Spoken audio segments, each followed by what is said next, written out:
કે કોઈ બે વ્યક્તિ વચ્ચે પણ જો કોન્ફ્લિક્ટ કે ગેપ હોય તો એ ક્યાંક ને ક્યાંક સંસ્થાના પરિણામો ઉપર 100% અસર અલગ અલગ રીતે કરતું જ હોય છે. એટલે જેટલું એ ટીમના મેમ્બર્સ વચ્ચે હાર્મોની હશે એટલું વધારે સારું.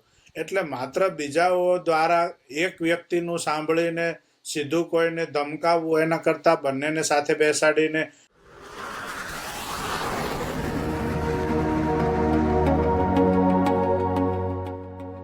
નમસ્કાર મિત્રો, સ્વાગત છે આપ સર્વનું આજના સ્પેશિયલ એપિસોડમાં. આપ જોઈ રહ્યા છો Gujarati podcast the guiding voice, નવી દિશા નવો રસ્તો.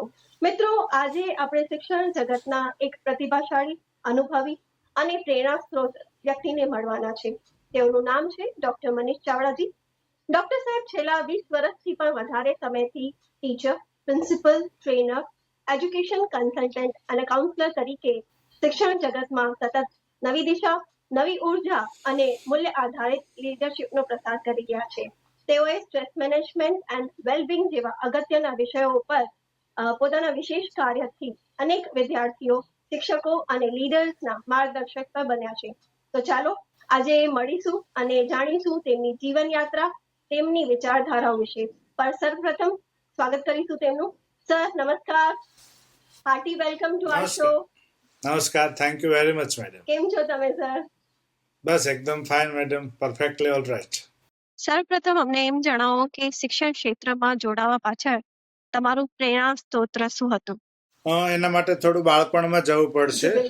મારા માતા અને પિતા એ પણ શિક્ષણ સાથે જ જોડાયેલા હતા. પપ્પા છે એ ગવર્મેન્ટ પ્રાઇમરી સ્કૂલમાં વર્ષો સુધી ટીચર હતા અને પ્રિન્સિપાલ સુધી પણ એમને સેવાઓ આપી.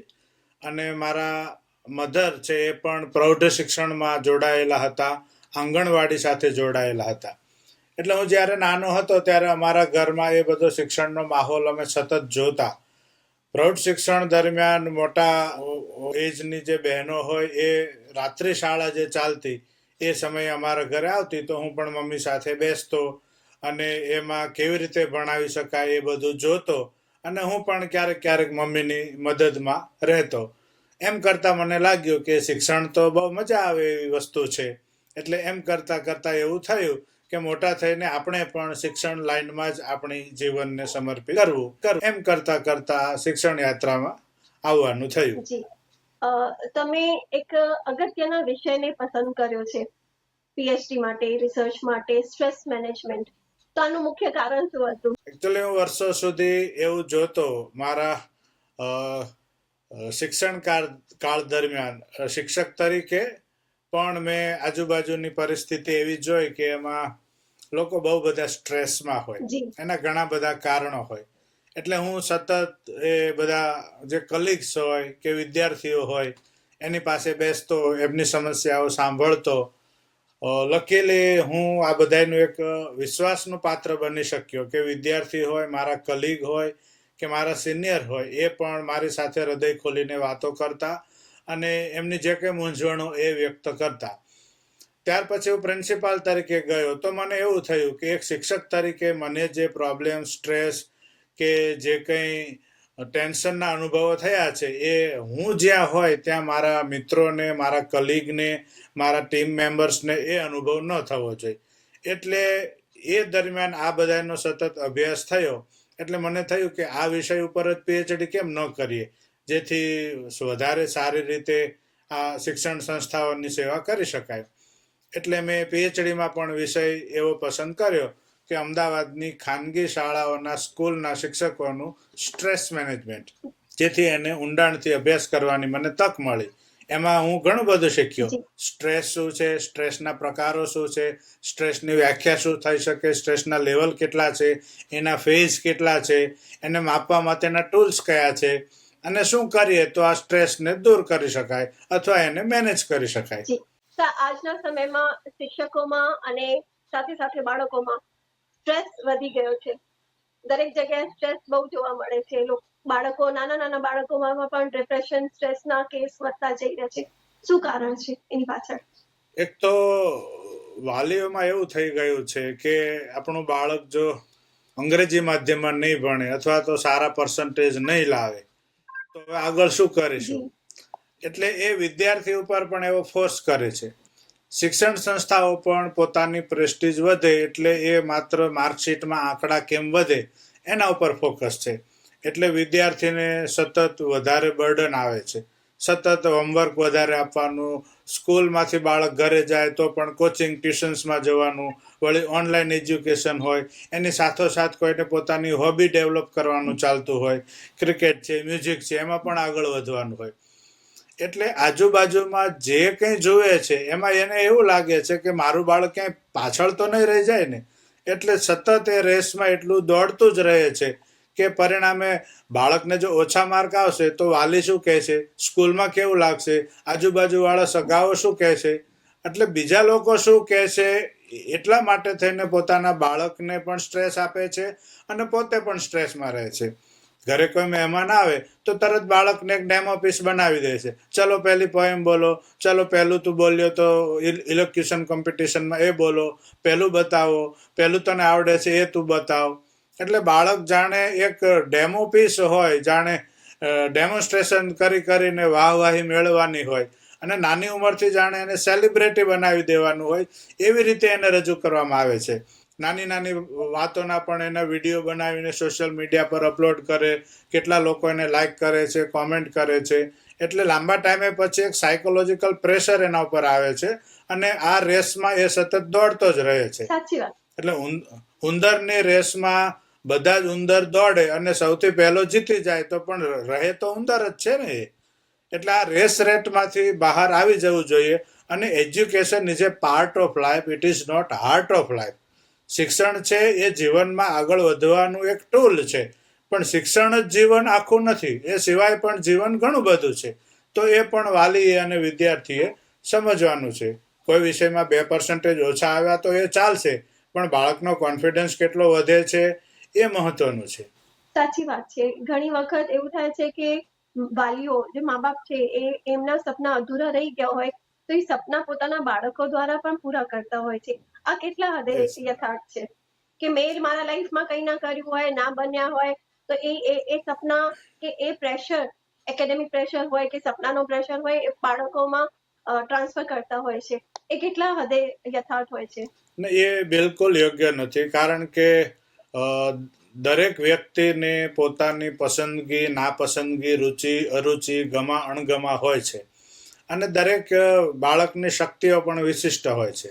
DMIT કરીને એક ટેસ્ટ આવે છે જે આપણા ફિંગર ટિપ્સ હોય એને સ્કેન કરી અને એ ટેસ્ટ કરવામાં આવે છે, જેનાથી બાળક ભવિષ્યમાં કયા ફિલ્ડમાં આગળ વધી શકે. માત્ર બાળક જ નહીં, ઇવન મોટી કંપની, HR ડિપાર્ટમેન્ટ પણ કયો એમ્પ્લોયી આ ડિપાર્ટમેન્ટ માટે યોગ્ય છે એના માટે આ DMIT ટેસ્ટ કરાવે છે. તો એ કરવાથી બાળકની લર્નિંગ સ્ટાઇલ પણ ખ્યાલ આવે છે કે બાળક ઓડિબલ છે, ઓડિટરી લર્નર છે, કાઇનેસ્થેટિક છે કે વિઝ્યુઅલ લર્નર છે. મોટાભાગે ઘણા પેરેન્ટ્સ એવું હોય છે કે ચાલ તું વહેલો ઉઠી જા, 5 વાગ્યામાં વાંચવા બેસી જા, અથવા આ વસ્તુને 10 વખત તું લખી દે. એટલે આવી રીતે કરવાથી બાળકને આવડી જાય એવું બિલકુલ નથી, પણ બાળકની લર્નિંગ સ્ટાઇલ સમજવાની હોય છે કે એને સાંભળવાથી વધારે યાદ રહે છે, જોવાથી યાદ રહે છે કે એક્ટિવિટી કરવાથી યાદ રહે છે.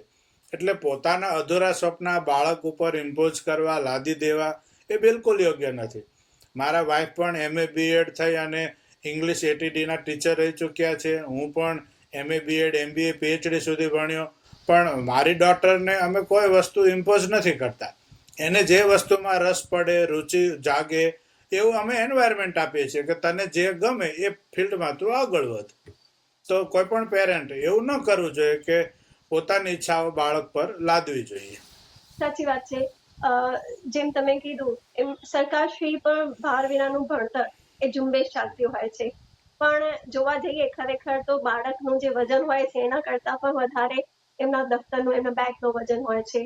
અને જે ગવર્મેન્ટ પાઠ્યપુસ્તકો તો ચલાવતા હોય છે, એના વગર પણ ઘણી બધી સ્કૂલો, પ્રાઇવેટ સ્કૂલો, પ્રાઇવેટ પબ્લિકેશન્સના બુક્સ પણ ચલાવતા હોય છે.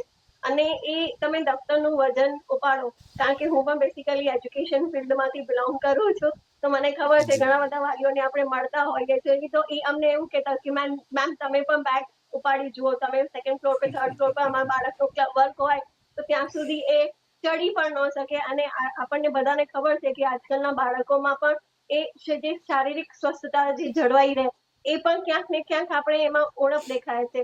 તો આ વાત વિશે તમે શું કહેશો? અગાઉ જેમ તમે પૂછ્યું પેરેન્ટ્સ અને બાળકમાં સ્ટ્રેસ રહે છે, એવી રીતે ગવર્મેન્ટને પણ સ્ટ્રેસ હોય છે. કારણ કે આખા દેશમાં અન્ય રાજ્યોની સરખામણીમાં આપણું રાજ્ય કેમ વધારે સારું દેખાય. જેમ કે દક્ષિણ ભારતના રાજ્યો હોય તો એમ કે કેરળમાં 100% કે મહત્તમ પર્સન્ટેજ સુધી સાક્ષરતાનો દર છે. તો ગુજરાત રાજ્ય કેમ પાછું રહી જાય અથવા અન્ય કોઈ રાજ્ય કેમ પાછું રહી જાય. એટલે ગવર્મેન્ટ હવે શું કરે છે કે બાળકને ફેલ જ નહીં કરવાનું એવી સ્કીમ મૂકે છે કે પ્રાઇમરી સુધી ભણે તો એને ક્યાંય ફેલ નહીં કરવાનું. એટલે કોઈ પણ ટીચર એને ભણાવે ન ભણાવે ગમે તે એનું પરિણામ આવે પણ એ બાળકને આગળ ધક્કો મારવાનો. 8મા ધોરણમાં આવે ત્યારે પછી એને એવું લાગે કે હવે આ અટકે છે તો ત્યારે પછી ફરીથી પરીક્ષા લઈ વળી પાછો 9મા ધોરણમાં એને આગળ પાસ કરવાનો હોય છે. એટલે ઘણીવાર બાળકમાં નોલેજ આવે છે કે નથી આવતું એ કોઈ જોતું નથી.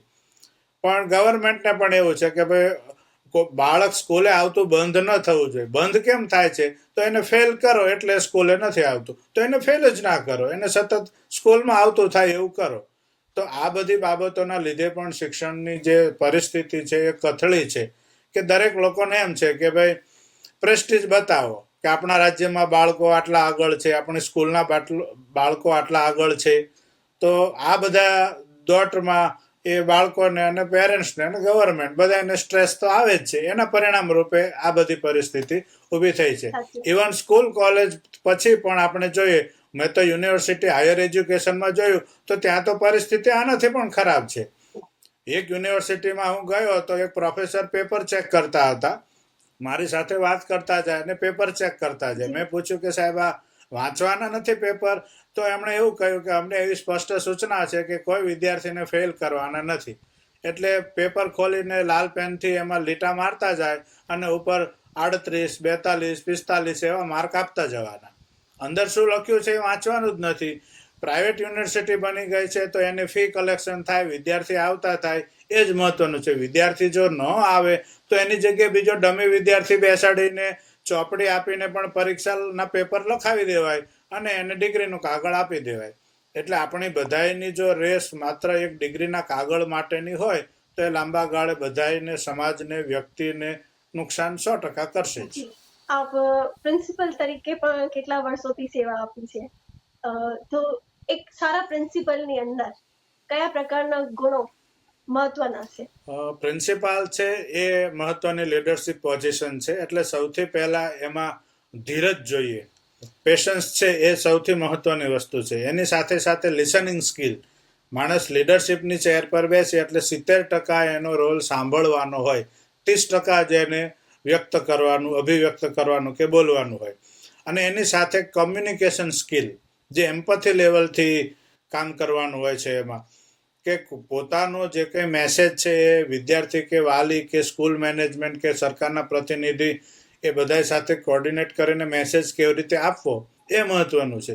આજે હવે એવું થઈ ગયું છે કે પ્રિન્સિપાલ તરીકે બેસે, ખાસ કરીને પ્રાઇવેટ સ્કૂલમાં કલ્ચર એવું થઈ ગયું છે કે એનો સેલેરી કદાચ ઓછો હોય તો પછી શું કરવાનું, તો પછી આ બુક્સમાંથી કમિશન કાઢવાનું, યુનિફોર્મમાંથી કમિશન કાઢવાનું, કોમ્પિટિશન અલગ અલગ પ્રકારની ઊભી કરી એમાં ફી મૂકવાની, ટૂર બધા પ્રવાસના આયોજન કરવાના એમાંથી થોડું રકમ કાઢવાની. એટલે એમાં જે વિદ્યાર્થીઓ માટે ભાવના આવવી જોઈએ, શિક્ષકોને ટીમને ડેવલપ કરવા માટેનું હોવું જોઈએ. બીજું એ છે કે કંઈ પણ કરે તો જાણે મેં જ કર્યું છે, પોતાની પ્રેસ્ટીજ કે ક્રેડિટ વધારવાના પ્રયત્નો વધારે થતા હોય. એના બદલે સમગ્ર ટીમને જો એ શ્રેય આપે કે આ મારી ટીમનું આ કામ છે તો બધાને એમાં એન્કરેજમેન્ટ મળે છે. એટલે પ્રિન્સિપાલ તરીકે મેં કહ્યું એમ કે એને સૌથી પહેલાં તો સાંભળવાનું, કોમ્યુનિકેટ કરવાનું અને ઉદાહરણ આપવા કરતાં ઉદાહરણ બનવાનું, આ બધા ગુણો મહત્વના છે. હું આગળ રહું એના કરતા સાથે ટીમ મળીને બધાના સાથ સહકારથી આગળ વધીએ. આઈ નહીં બટ વી, જ્યારે ઈ કોન્સેપ્ટ આવે છે ત્યારે મને લાગે છે એ જે તમે ગુણો તો બતાવ્યા બરોબર જ છે, પણ હું એવું માનું છું કે આઈની જગ્યાએ વી હોય તો હજી પણ પ્રોગ્રેસ કરી શકાય. બીજું એ પણ છે કે ઘણા પ્રિન્સિપાલ પોતાના ટીચર્સ કે ટીમને સતત પ્રેશરમાં રાખતા હોય છે, દબાવતા હોય છે. એટલે પોતાની નીચે કામ કરે છે, હું તમારી ઉપર છું, તમારો ઓથોરિટી છું, એવી ભાવના બતાવવાના બદલે આપણે બધા જ સાથે કામ કરીએ છીએ, એક જ ગોલ માટે આપણે બધાએ સાથે મળીને કામ કરવાનું છે, એવી ભાવના હોય. અને બીજું ઇક્વલ ટ્રીટમેન્ટ હોય, બધા સાથે ઇક્વલ ઓપોર્ચ્યુનિટી બધાને આપવાની હોય. નહીતર શું થતું હોય, 25-50ના ટીચરમાં 2-5 ટીચર્સ પોતાના ફેવરિટ હોય, એની સાથે સારો વ્યવહાર રાખે, એને જ આગળ કરે, એને જ ઓપોર્ચ્યુનિટી આપે. એના બદલે બધાને ઓપોર્ચ્યુનિટી આપે અને બધાને સતત તાલીમ આપીને તૈયાર કરે. એક એવું કલ્ચર ઊભું કરે કે એમાં લર્નિંગ કોમ્યુનિટી ડેવલપ થાય. ઇંગ્લિશના ટીચર છે એ બધાને ઇંગ્લિશ શીખવે, કોમ્પ્યુટરવાળા કોમ્પ્યુટર શીખવે, આર્ટના ટીચર બધાને આર્ટમાં હેલ્પ કરે, બીજા સાયન્સ ફેરનું હોય તો એમાં ટીમ વર્ક કામ કરે. તો આવી રીતે સ્કૂલમાં જો કામ થઈ શકે કોઈ પણ સંસ્થામાં, તો એ પ્રિન્સિપાલ તરીકે સફળ થવાય વધારે. સાચી વાત છે. જેમ તમે સ્ટાફની વાત કરી કે ઘણી બધી સંસ્થાઓમાં ઘણા બધા શિક્ષકો હોય છે. નાની સંસ્થામાં હોય તો થોડા ટીચર હોય, અને મોટી સંસ્થામાં જોવા જઈએ તો ઘણા બધા ટીચરો, અને બધા ટીચરોનો બેકગ્રાઉન્ડ કે ડિગ્રી કે ક્વોલિફિકેશન કે એક્સપિરિયન્સ બધાના જુદા જુદા હોય છે. ઘણી વખત કોઈ એક વાતના લીધે, કોઈ એક મુદ્દાના લીધે ઘણા બધા કોન્ફ્લિક્ટ પણ થતા હોય છે સ્ટાફની અંદર. તો કોન્ફ્લિક્ટ રેઝોલ્યુશનને આપ કેવી રીતે હેન્ડલ કરો છો? ઓર્ગેનાઇઝેશન છે એક સમૂહનો બનેલો છે. સમૂહ જ્યાં હોય ત્યાં અથડામણ, કોન્ફ્લિક્ટ થવાના જ છે. પરંતુ હું એ પ્રયત્ન કરતો હોઉં છું કે મને લાગે કે આ બે વ્યક્તિ વચ્ચે ક્યાંક અણબનાવ થયો છે, અથડામણ થઈ છે, તો હું એ વ્યક્તિને પહેલા વારાફરતી બોલાવું છું, એ પરિસ્થિતિને સમજવાનો પ્રયત્ન કરું છું, એમને કાઉન્સેલિંગ કરું છું, અને ત્યાર પછી બંને એકબીજા સાથે બેસે અને પોતાની મિસઅન્ડરસ્ટેન્ડિંગ દૂર કરે એવો હું પ્રયત્ન કરું છું. મારા 6 વર્ષના પ્રિન્સિપલશીપ દરમિયાન મને ક્યાંક જો આવું અનુભવાયું હોય કે કોઈ બે વ્યક્તિ વચ્ચે પણ જો કોન્ફ્લિક્ટ કે ગેપ હોય તો એ ક્યાંક ને ક્યાંક સંસ્થાના પરિણામો ઉપર 100% અસર અલગ અલગ રીતે કરતું જ હોય છે. એટલે જેટલું એ ટીમના મેમ્બર્સ વચ્ચે હાર્મોની હશે એટલું વધારે સારું. એટલે માત્ર બીજાઓ દ્વારા એક વ્યક્તિનું સાંભળીને સીધું કોઈને ધમકાવવું એના કરતાં બંનેને સાથે બેસાડીને પ્રોબ્લેમ સમજવાનો પહેલા પ્રયાસ કરવાનો, પછી એમને સમજાવવાનો પ્રયત્ન કરવાનો, તો એ કોન્ફ્લિક્ટ 100% દૂર થઈ શકે. સાચી વાત છે. શિક્ષણ જગત પણ ક્યાંય તમને એવું લાગતું હશે કે પહેલાના સમયમાં અને અત્યારના સમયમાં 20 વર્ષથી તમે આ ક્ષેત્રમાં જોડાયેલા છો, તો શિક્ષણ પદ્ધતિ, શિક્ષણ પ્રણાલી જે 20 વર્ષ પહેલા હતી ને અત્યારે જે છે એમાં બહુ ફેરફાર છે, બહુ ગેપ આવી ગયો છે. અને અત્યારે હું સાચું કહું તો પોલિટિક્સ પણ રમાતી હોય છે, કે જેમ તમે કીધું કોન્ફ્લિક્ટ રેઝોલ્યુશન તો તમે હેન્ડલ કરતા જ હો છો, પણ ઘણીવાર અમુક ટીચરોના લીધે, અમુક શિક્ષકોના લીધે જે સ્કૂલનું એટમોસ્ફિયર છે, એન્વાયરમેન્ટ છે, એ પણ ડિસ્ટર્બ થઈ જતા હોય છે. ઘણા બધા ટીચરો એમાં મતલબ ફસાઈ જતા હોય છે, નિર્દોષ હોવા છતાં પણ. આ વિશે શું કહેશો? પોલિટિક્સ છે એ અત્યારે કોઈ પણ સંસ્થાનો અનિવાર્ય હિસ્સો થઈ ગયો હોય એવું લાગે છે. તમે જાણવા છતાં પણ એનાથી દૂર નથી રહી શકતા. એટલે હું તો એવું ઈચ્છું કે આપણે પોલિટિક્સનો ભાગ પણ ન બનવું અને એનો ભોગ પણ ન બનવું. જ્યાં પણ એવું લાગે, મહદઅંશે લોકોના મનમાં એક સ્પર્ધાત્મક માહોલમાં એવું થઈ ગયું છે કે જો તમે કપટી નહીં બનો, કાબા નહીં બનો, તમે ખોટું નહીં બોલો, તમે રાજકારણ નહીં રમો, તો પછી તમે આગળ નહીં જઈ શકો. એટલે માણસનું જે કેરેક્ટર છે ને, મોટાભાગે અત્યારનો સમય કેવો છે કે ચારે બાજુ પર્સનાલિટી ડેવલપમેન્ટ એના વર્ગો ચાલી રહ્યા છે. એટલે લોકોને સતત એવું શીખવવામાં આવે છે કે તમે આવું બોલો, આવા વસ્ત્રો પહેરો, આવી બોડી લેંગ્વેજ રાખો, આવા સમયે તમે આવું કરો, આવી રીતે રજૂ થાવ તો તમે સફળ વ્યક્તિ ગણાશો. એટલે લોકો સફળ ન હોવા છતાંય સફળ વ્યક્તિ પોતાને ગણાવવા માટે થઈને આવા બધા ચોકઠા રમતા હોય છે કે લાંબા ટાઈમે સંસ્થાને નુકસાન જ કરે છે. અને હું તો 100% એવું માનું છું કે ક્યાંય પણ રાજકારણ સંસ્થામાં રમાતું હોય તો it is not a healthy environment. એમાં કર્મચારીઓ હેપી ફીલ બિલકુલ નથી કરતા. એટલે સૌથી પહેલાં તો આપણા પોતાના પક્ષે ક્લેરિટી હોવી જોઈએ કે મારે શું જોઈએ છે. એટલે વ્યક્તિ પોતે નેચરલ અને ન્યુટ્રલ રહે તો એ બધાય સાથે સમાન વ્યવહાર કરી શકે. પણ એ ક્યાંક ને ક્યાંક અધ્યાત્મનો પણ એમાં રોલ હોય છે કે માણસની સ્પિરિચ્યુઅલ અન્ડરસ્ટેન્ડિંગ સરખી ન હોય એટલે આ બધી દોટ એની પાછળ એ દોટ મૂકે છે. તો જો સમયાંતરે સ્પિરિચ્યુઅલ અન્ડરસ્ટેન્ડિંગ પણ એની ડેવલપ થાય.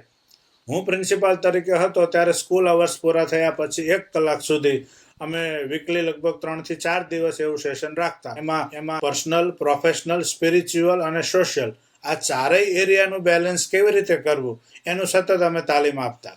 એટલે મારા ટ્રેનિંગ ટોપિક્સમાં આ બધી મુખ્ય વસ્તુ હોય છે કે તમે સફળ શિક્ષક થઈ શકો, સફળ ડોક્ટર, એન્જિનિયર થઈ શકો, પણ સાથે આપણે એક સારા માણસ બનવાનું છે એ આપણે ભૂલવાનું નથી.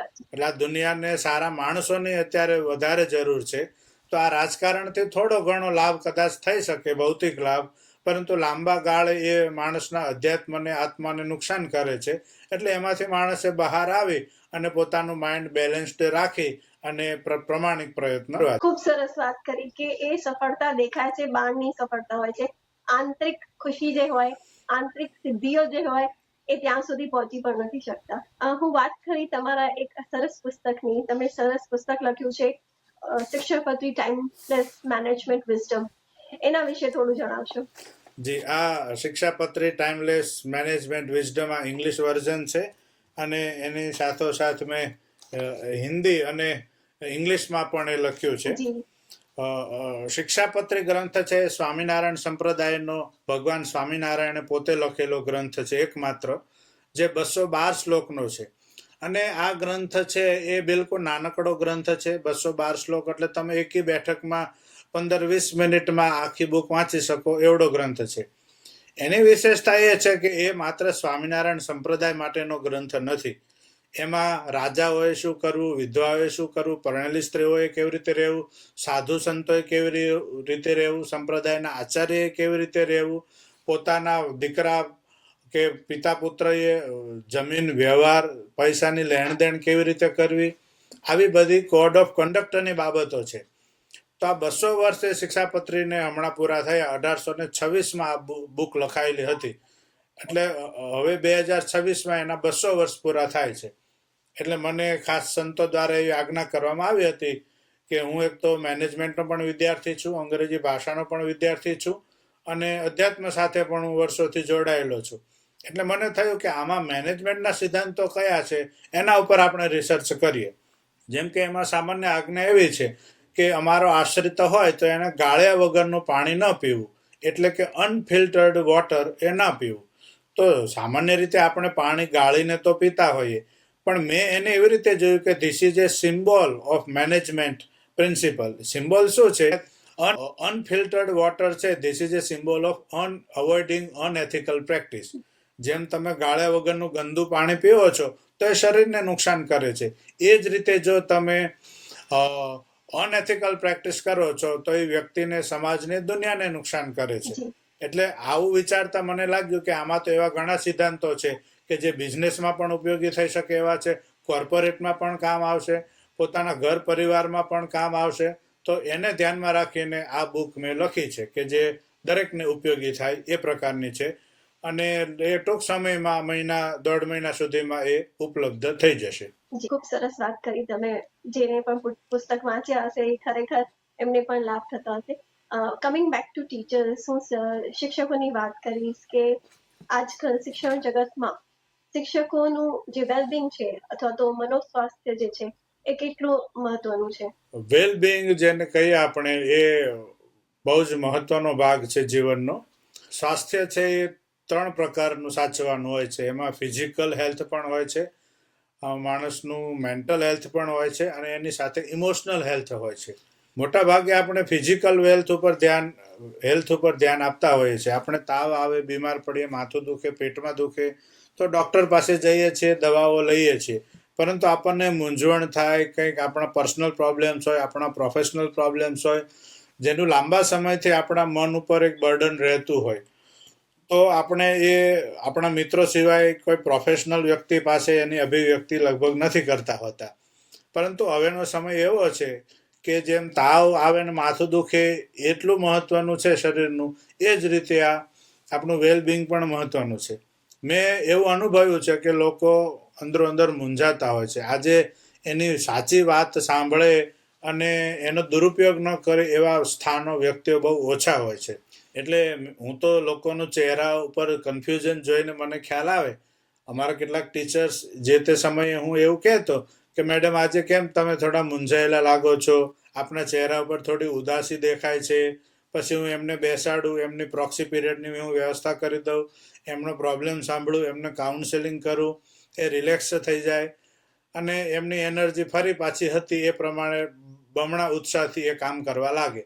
એટલે મને એવું થયું ચોક્કસપણે કે માણસને જો એના ડિસ્ટર્બન્સીસ જે કંઈ એના દિમાગમાં કંઈ આવતા હોય તો એ તમે દૂર કરી દો. જેમ એક પથ્થરમાંથી મૂર્તિ બનાવી હોય તો નકામો ભાગ કાઢો એટલે એમાંથી મૂર્તિ તો આપોઆપ બની જ જાય છે. એમ માણસના ડિસ્ટર્બન્સીસ તમે બ્રશઅપ કરી દો, દૂર કરી દો, એની મૂંઝવણ દૂર કરો તો એ માણસ બહુ સ્વસ્થ થઈ જાય છે અને ખૂબ સારી રીતે એ કામ કરી શકે છે. તમે એજ્યુકેશન લીડર તરીકે પણ કાર્ય કરી રહ્યા છો, સક્રિય છો. તો એઝ અ એજ્યુકેશન લીડર તરીકે તમારી સમક્ષ કયા પ્રકારના પડકારો આવે છે અને તમે તેને ડીલ કરવા માટે શું કરો છો? એઝ એ લીડર હું જ્યારે બેઠો ત્યારે મને એવા અનુભવ થયા કે મોટા ભાગે ટીચર્સ પાસે આજે કામ ખૂબ કરાવવામાં આવે છે પણ એનો સેલેરી જે હોય છે એ બહુ ઓછો હોય છે. એટલે સંસ્થાની પણ કેટલીક લિમિટેશન્સ હોય છે, પરંતુ સંસ્થા એની સાથે જો એનું આત્મસન્માન સચવાય, એનું સ્વમાન સચવાય એવો એની સાથે વ્યવહાર રાખે, એની સાથે આત્મીયતા કેળવે, એને નાની મોટી મૂંઝવણ પ્રશ્નોમાં એને ઇમોશનલ સપોર્ટ કરે અથવા બીજા કોઈ યોજનાઓ દ્વારા પણ જો એ શિક્ષકને મદદ કરે તો ચોક્કસ રીતે એ લીડરશિપ સફળ થાય છે. મહદઅંશે કેવું બને છે કે લીડર જે બેઠા હોય એ મોટા ભાગે નીચેના માણસોને શોષણનું જ કામ કરતા હોય. એટલે એને શોષણની જગ્યાએ પોષણ આપવાનું છે. એને શોષક નથી બનવાનું, એને એક સારા પોષક બનવાનું છે.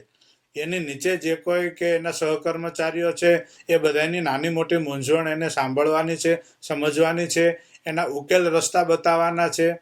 તો એ એજ્યુકેશન લીડરશિપ સફળ થશે. માત્ર સારા ફોટા પડાવીને, જે તે સેલિબ્રિટી પાસે ઉભા રહીને ફોટા પડાવીને સોશિયલ મીડિયામાં મૂકી દેવાથી, પોતાની જાતને સેલિબ્રિટ તરીકે પ્રમોટ કરવાથી કોઈ માણસ સફળ કે સેલિબ્રિટી બની જતો નથી.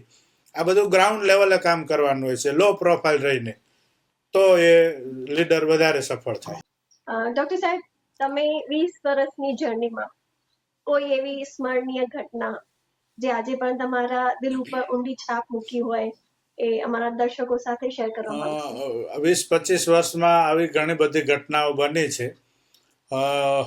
હું વર્ષો પહેલા ઇંગ્લિશનો ટીચર જ્યારે હતો ત્યારે વિદ્યાર્થીઓ ઘણી વખત ગ્રામ્ય વિસ્તારોમાંથી આવતા હોય તો એનું અંગ્રેજી ખૂબ નબળું હોય. તો હું તો એ વિદ્યાર્થીઓને શનિ રવિમાં હોય, રજાઓમાં હોય, વેકેશનના દિવસોમાં, જાહેર રજાઓમાં પણ સમય આપીને વિદ્યાર્થીઓને હું ભણાવતો. એમાં એક વિદ્યાર્થી એવો હતો જેનું નામ ધાંધલિયા મહેન્દ્ર હતું અને એનું અંગ્રેજી ખૂબ નબળું હતું. એટલે એ વિદ્યાર્થીને મેં ABCDથી શરૂ કરી અને એને ટેક્સ્ટબુક સુધીનું ગ્રામર કે લિટરેચર એને સરસ રીતે મેં ભણાવીને તૈયાર કર્યો. એ ટાઈમે અમારો સેલેરી પણ ઓછો હતો, 5-6 હજાર સેલેરીમાં અમે કામ કરતા.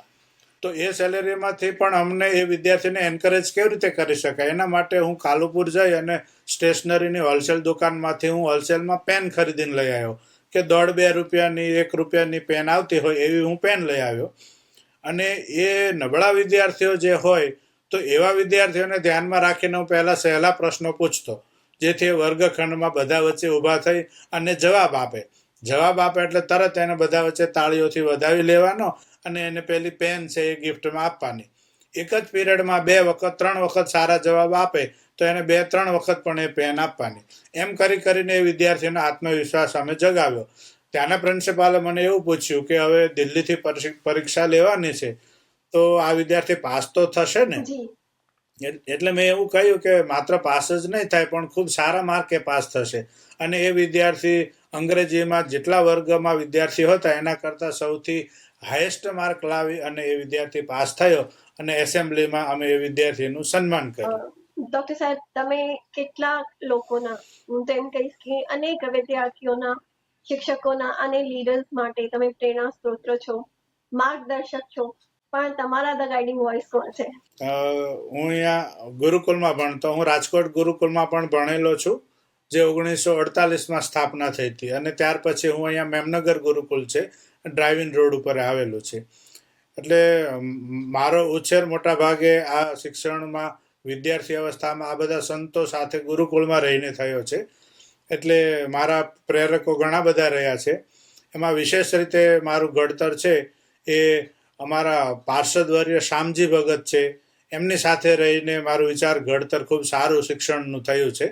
અમે વેકેશનમાં પણ ગીરના જંગલોમાં જતા અને ત્યાં નેસડામાં રહેતા વિદ્યાર્થીઓ કે જે માત્ર વરસાદ આવે ત્યારે જ નહાતા હોય વર્ષમાં, એવા વિદ્યાર્થીઓને અમે સાથે રાખીને શિબિર કરતા, એને નવડાવતા, એના માથા અમે ધોતા અને એવા તેજસ્વી વિદ્યાર્થીઓને અહીંયા અમે ભણવા લઈ આવતા. તો એવા રૂટ લેવલથી કામ કરતા એવા શામજી ભગત સાથે પણ હું બહુ વર્ષો સુધી રહ્યો અને આ સંસ્થામાં આવતા હોય એવા ઘણા બધા લોકો સાથે પણ હું શીખ્યો. ગાંધીનગરના એક સારા ટ્રેનર સુરેશભાઈ પટેલ છે, મેનેજમેન્ટના ટ્રેનર, એ હેપીનેસ કોચ છે. તો હું શિક્ષક તરીકે હતો ત્યારે ઘણું બધું ટ્રેનિંગની પ્રેરણા મને એમની પાસેથી પણ શીખવા મળી. અને હું તો એવું માનું છું, જેમ ગુરુ દત્તાત્રેયના 24 ગુરુ હતા, એમ દરેક વ્યક્તિ પાસેથી કશુંક શીખવાનું છે જ તે. જો આપણો ઈગો આપણને ન નડે અને આપણી પાસે શીખવાની દ્રષ્ટિ હોય તો બધી જ જગ્યાએથી આપણે શીખી શકીએ છીએ. જી, સાચી વાત છે. ખૂબ સરસ રીતે તમે જવાબ આપ્યો. અને છેલ્લો પ્રશ્ન છે કે વોટ ઇઝ યોર સક્સેસ મંત્ર? સક્સેસ મંત્રમાં એવું છે કે સફળતાની વ્યાખ્યાઓ વ્યક્તિ અલગ હોય છે. કોઈને ખાલી એમ થઈ જાય છે કે હું સારા પર્સન્ટેજ લાવું એ સફળતા છે. કોઈને એવું થાય કે હું લાખો રૂપિયાની નોકરી મેળવી લઉં એ સારી સફળતા છે. ઘણાને એમ થાય કે સમાજમાં મારી વાહવાહી થાય, મારી પ્રેસ્ટીજ ફેલાય અને મારી પબ્લિસિટી ખૂબ થાય, એને સફળતા માને છે. પણ સફળતાનો મંત્ર એવો છે કે દરેક માણસને ભગવાને અંદર એક ઇનર વોઇસ મૂકેલો છે. તો કંઈ પણ સાંભળતા પહેલા એ પોતાના અંદરના અવાજને સાંભળવું, પોતાના એથિક્સ, પોતાના વેલ્યુઝ છે એ કોઈ પણ ભોગે સાચવવા, થોડું ઘણું સહન કરવાનું થાય તો સહન કરીને પણ એ સાચા મૂલ્યોઝ ને વેલ્યુઝ જે છે ઇટરનલ, એને જીવવા. અને થોડું ઘણું જો ભૌતિક કદાચ સુખ સગવડ આપણને ઓછા મળશે તો ચાલશે, પરંતુ જો આપણે યોગ્ય ટ્રેક ઉપર રહીશું તો આપણું જીવન પણ સારું રહેશે અને તમે લાખો લોકોના સુખ સમૃદ્ધિમાં કંઈક નિમિત્ત પણ બનશો. આવનારા સમયમાં એજ્યુકેશન સિસ્ટમમાં તમે કયા નવા ઇનોવેશન જોવા માંગશો? શું બદલાવ જોવા માંગશો? અત્યાર સુધીમાં શિક્ષણ પદ્ધતિના ફોર્મલી 3 વખત મેજર ચેન્જીસ થઈ ગયા છે. અત્યારે જે ન્યૂ એજ્યુકેશન પોલિસી 2020 ચાલી રહી છે, હવે આ બધું તો કેવું છે, સમયાંતરે કેટલુંક માળખું બદલાતું હોય છે કે ભાઈ હવે આટલા વર્ષના જગ્યાએ આટલા કરવા, જેમ 10+2+3 હતું એની જગ્યાએ હવે થોડું માળખું અલગ થયું છે. તો આ તો બધું ઠીક છે બદલાવાનું, પણ શિક્ષણના સિદ્ધાંતો બદલાવાના નથી. પરંતુ આ માત્ર અત્યારે જે ભૌતિકતા તરફ દોટ મૂકી રહેલું શિક્ષણ છે ને, એમાં ક્યાંક વિવેક બુદ્ધિની જરૂર છે, થોડા અધ્યાત્મના મૂલ્યો એમાં આપવાની જરૂર છે, સારા માણસ કેમ બનવું એ પણ એમાં એડ કરવાની જરૂર છે. એટલે બધી જગ્યાએ સેન્સ ઓફ એપ્રિસિએશન ડેવલપ થાય ને એ મહત્વનું છે. આજે બધું છે પણ લોકોમાં સેન્સ ઓફ એપ્રિસિએશન ઓછી થતી જાય છે. પોતાના કલીગ કે પોતાના નેબર કે પોતાના મિત્રો જ્યાં પણ સારું જોઈએ ત્યાં પ્રશંસાના 2 શબ્દો ખુલ્લા દિલથી કહેવા જોઈએ, એની જગ્યાએ એમાં પણ કંજુસાઈ આવી ગઈ છે કે જો હું વખાણ કરીશ તો વળી પાછું એ અલગ અસર થશે. એટલે જે ખેલદિલીની ભાવના હોય એ જતી રહી છે. એટલે આપણું શિક્ષણ છે એ ભૌતિકતાની, માર્ક્સની, ટકાવારીની દોટમાંથી પાછું મૂકે, પ્રકૃતિ તરફ પાછા વળે, અધ્યાત્મને પણ ધ્યાનમાં રાખે અને એક સારા માણસ બનાવે એવા શિક્ષણની જરૂર છે. ઇનોવેશનમાં તો એવું છે કે હવે પછી 5-10 વર્ષમાં એવું પણ આવશે કે સ્કૂલે જવાનું પણ ઓપ્શન આવી જશે કે તમે જાઓ કે ન જાઓ, પરંતુ તમે આટલી પરીક્ષા ઘરે બેઠા તૈયાર કરીને આપી દો. મારી ડોટર છે એ 10મા ધોરણ પછી કોઈ સ્કૂલે ગઈ જ નથી. સાચી વાત છે. એ ઘરે બેઠા 5 વર્ષથી ભણી રહી છે, ડબલ ગ્રેજ્યુએશન કરી રહી છે. પણ અમે એક એવો માહોલ આપી રહ્યા છીએ કે એક આપણે સારા વિદ્યાર્થીની સાથે એક સારા વ્યક્તિ પણ બનવાનું છે. આપણો રોલ અલગ અલગ છે.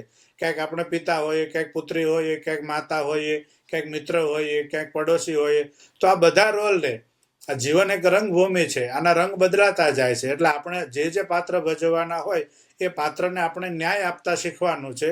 એવા શિક્ષણને આપણે જરૂર છે. સાચી વાત છે. તમે બદલાવની વાત કરો છો તો મને યાદ આવે છે કે એક સમય એવો હતો જ્યારે વિદ્યાર્થીઓ શિક્ષકોથી બીતા હતા, ડરતા હતા કે ઘરકામ નહીં કરી જઈશું, કે પ્રોજેક્ટ અધૂરો રહી જશે, કે આ નોટબુક નથી પૂરી કરી તો આપણને માર પડશે, કે સાહેબ ખીજાવશે, કે આંખ પર બતાવશે તો પણ બીક લાગતી હતી. પણ અત્યારના સમયમાં શિક્ષકો વિદ્યાર્થીઓથી બીવે છે. કેટલો આમ કહેવાય તો અંતર પહેલાના સમયમાં ના અત્યારના સમયમાં કેટલો અંતર આવી ગયો છે. અને તમે સાચી વાત કહી કે હવે આના પછીનો જે સમય આવશે એ ઓપ્શન પણ હશે કે સ્કૂલે જવું છે કે નથી જવું.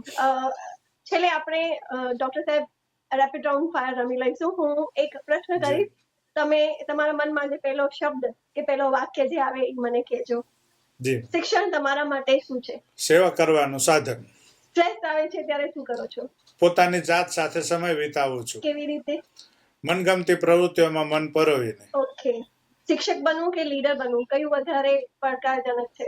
શિક્ષક બનવું એ વધારે પડકારજનક છે, કારણ કે એને સતત શીખતા રહેવાનું હોય છે. અને બાળકોના ભવિષ્યનો પણ વિષય હોય છે. મોટો સવાલ ત્યાં પણ આવી જાય છે. સાચી વાત છે. એક પુસ્તક જે આપના જીવનમાં બદલાવ લાવ્યો એવું કયું પુસ્તક? શિક્ષાપત્રી. શિક્ષક તરીકે મળેલી સૌથી યાદગાર ક્ષણ? મારા ટીમ મેમ્બર સાથે ગુજારેલો સમય. ઓકે. અને જો શિક્ષણ જગતમાં ના હોત તો ક્યાં હોત? હું સાહિત્યકાર હોત, લેખક હોત, પત્રકાર હોત. સાચી વાત છે. એક એવી ભૂલ કે જેના કારણે ઘણું બધું શીખવા મળ્યું હોય? વ્યક્તિને જો સારી ઓપોર્ચ્યુનિટી મળતી હોય તો લાગણીઓમાં આવીને ઇમોશનલી કોઈ ડિસિઝન માણસે ન લેવો જોઈએ. સાચી વાત છે. ટેકનોલોજી શિક્ષણ માટે બોન કે બર્ડન? જેવી રીતે આપ ઉપયોગ કરો એ રીતે. બે ધારી તલવાર છે. અને આપનો મનપસંદ quotation? My life is my message. Wow, that's so great. ખરેખર આજે બહુ મજા આવી ગઈ આ એપિસોડ કરવામાં. ઘણી બધી વાતો અમને શીખવા મળી છે. Thank you very much for joining અસ. અને આ પ્લેટફોર્મ પર આવવા માટે તમારો ખૂબ ખૂબ આભાર. કિંમતી સમય આપ્યો. તમને કેવું લાગ્યું? મને પણ ખૂબ ગમ્યું મેડમ. પણ હું એવું ઈચ્છું કે હજી આવા શિક્ષણ વિશેના ઘણા બધા ટોપિક ઉપર આપણે ચર્ચા કરી શકીએ. અને કેટલીક વાતો એવી છે કે પોડકાસ્ટ સામાન્ય રીતે બહુ નિરાતે સંવાદ કરવાનું એક પ્લેટફોર્મ છે. અત્યારે આપણે સમયની મર્યાદા નડી રહી છે, એટલે આપણે 25, 30, 45 મિનિટમાં આ પૂર્ણ કરવું પડે. પરંતુ જો એ શાંતિથી નિરાતે થાય તો હજી પર્સનલ, પ્રોફેશનલ, સોશિયલ અને સ્પિરિચ્યુઅલ આ ચારેય એરિયાને આપણે કેવી રીતે ન્યાય કરી શકીએ. મારી પાસે હું ટ્રેનિંગ વગેરે કરું છું, તો આ એક ટોપિકનું લિસ્ટ છે. એમાં 234 જેટલા ટોપિક છે. આપણે 10 વર્ષ સુધી રોજ 10 કલાક બોલીએ તો પણ ન ખૂટે. એટલે હું બોલતો જાઉં છું, એની સાથે હું શીખતો અને સાંભળતો પણ જાઉં છું. એટલે શિક્ષણ એ સતત ચાલતી પ્રક્રિયા છે. એટલે એક વખત કોઈ ડિગ્રી કે અચીવમેન્ટ કરી લીધા પછી એ પૂર્ણ થઈ જતી નથી. ના, હકીકતમાં એ છે કે મારા મનમાં પણ ઘણા બધા એવા પ્રશ્નો છે જે રહી ગયા છે, મારે પૂછવાના છે. પણ આપણે એક બીજો એપિસોડ કન્ટિન્યુ કરીશું. બિલકુલ. જેથી કરીને તમારા જે અનુભવ છે, હું જોઉં છું તમારી પાસે તો જ્ઞાનનો ખજાનો છે, ગુણોનો ખજાનો છે અને ઘણી બધી માહિતીઓ છે તમારી પાસે, જે આપણા ઓડિયન્સ સાથે ફરીથી શેર કરીશું. પણ આજના એપિસોડ માટે ખૂબ ખૂબ ધન્યવાદ. નમસ્કાર. આપણો પણ ખૂબ આભાર. આપણે પણ કિંમતી સમય આપ્યો અને એક પ્લેટફોર્મ આપ્યું મારા વિચારો પહોંચાડવાનું. આપનો પણ આભાર. Thank you very much. આપની ચેનલ પ્લેટફોર્મ પણ ખૂબ જ ડેવલપ થાય અને ગ્રોથ થાય અને એનો લાભ અનેક લોકોને મળે એવી શુભેચ્છાઓ. થેન્ક યુ ફોર યોર વિશેસ. મિત્રો, આજનો જે એપિસોડ ડોક્ટર મનીષ ચાવડા સાથેનો. શિક્ષણ જગત એક એવો જગત છે જ્યાં તમે રોજ નવું શીખવાનું મળે છે. અને જેમ ડોક્ટર સાહેબે બતાવ્યું, એ ખાલી શિક્ષણ માટે નહીં, શિક્ષણ જગત માટે નહીં, પણ જીવનને હજુ વધારે સંતુલિત, સુનિશ્ચિત અને કઈ રીતે સમજદારીથી જીવી શકીએ છીએ તે પણ સમજાવ્યું. આજે ઘણું બધું શીખવા મળ્યું છે. સમયનું મહત્વ અને જે લીડરશિપ ક્વોલિટીઝ કેવી રીતે ધારણ કરી શકીએ છીએ. માતા પિતા પોતાના બાળકને બાળક સમજીને જ એજ્યુકેશન ફિલ્ડમાં અવતારે, ના કે એ પોતાના પ્રેશર કે પોતાનો સ્ટ્રેસ એના ઉપર અપલોડ. ફરી મળીશું એક નવા એપિસોડ સાથે, એક નવી શખ્સિયત સાથે, એક નવી પર્સનાલિટી સાથે. જો તમને આ એપિસોડ ગમ્યો હોય તો લાઈક, શેર, સબસ્ક્રાઇબ જરૂર કરજો. Till then, good bye, take care.